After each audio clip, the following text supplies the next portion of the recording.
బుజ్జి బుజ్జి చూసావా? కాదా అచ్చా బుజ్జి కొన్ని రోజులు మా ఇంటికి వెళ్దాం అనుకుంటున్నాను. వెళ్ళు. నేను ఒక్కదానే కాదు, నువ్వు నేను రిచ్చు. మీరిద్దరు వెళ్ళండి, నాకు హౌస్ వర్క్ ఉందిగా, నేను రాలేను. పర్వాలేదు, మా ఇంటికి వెళ్ళి కూడా చేసుకోవచ్చు కదా, వర్క్ ఫ్రమ్ హోమే కదా.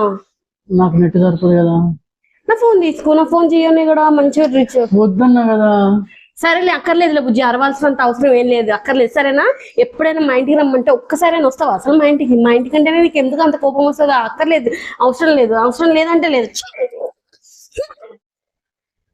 హలో అమ్మా, సరే వస్తాం. సరే మళ్ళీ ఒకసారి కాల్ చేస్తున్నాం. సరే సరే. ఏంటి ఏంటి సరే సరే వస్తా వస్తా అంటున్నావు ఏంటి? అంటే పండగ కదా, మా అమ్మ వాళ్ళు రమ్మంటున్నారు, సో వెళ్దాం అనుకుంటున్నా.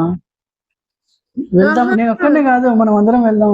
ఆహా ఆహా, వెళ్దాం అనుకుంటా, వెళ్ళు, నీకు వెళ్ళాలనిపిస్తే వెళ్ళు. కాదు కాదు, అందరినీ రమ్మన్నారు. ఎందుకు ఎందుకు నువ్వు మొన్న మా అమ్మ వాళ్ళ ఇంటికి వెళ్దాం అన్నప్పుడు వెళ్తే వెళ్ళు అని నాకు చెప్పావు కదా, మరి ఇప్పుడు కూడా నువ్వు ఒక్కడే వెళ్ళు. ఎందుకు మేము ఎందుకు ఆహా, మా ఇంటికి అయితే రమ్మంటే రావు కానీ మీ మొత్తం వాళ్ళ ఇంటికి అనగా వస్తా వస్తా, వెళ్దాం వెళ్దాం వెళ్దాం అందరం వెళ్దాం అంటావా? బుద్ధితో రాను.